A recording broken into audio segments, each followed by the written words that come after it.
fait, c'est d'avoir un truc médiatique en fait. Un truc qui pourra changer carrément la vision du média au Gabon, c'est-à-dire quelque chose de, par exemple, radio, studio, télévision. Mon plus grand rêve à moi, c'est d'être l'un des plus grands chanteurs de l'Afrique francophone. Mon plus grand rêve est d'avoir une grosse maison de production et de devenir un grand réalisateur. Pour réussir, il faut rêver d'abord. Si tu ne rêves pas, tu ne peux pas rester dans la vie. Dans la vie, tout peut avoir un impact en fait, que ce soit un petit projet ou un grand projet, du moment que tu crois en ton projet et qu'il est sérieux et que tu as les bases et les connaissances, tu peux le réussir en fait. Avant un projet, on a un rêve et il y a une matérialisation plus tard. Par rapport à nos rêves qu'on voit à l'école, c'est par rapport à ça qu'on se bat.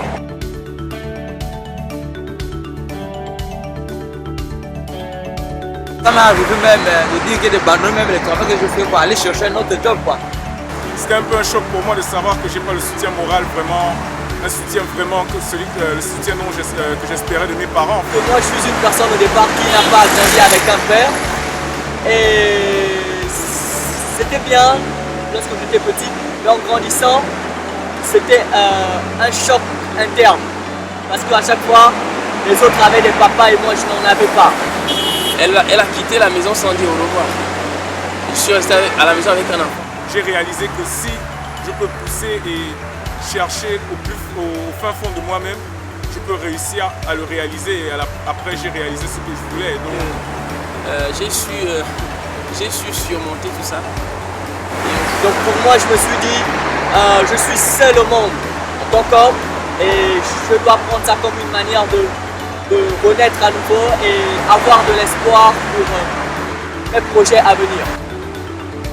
L'espoir, si on ne se dit pas que ça va aller, on ne peut pas se relever. On ne peut pas avoir la force de se relever.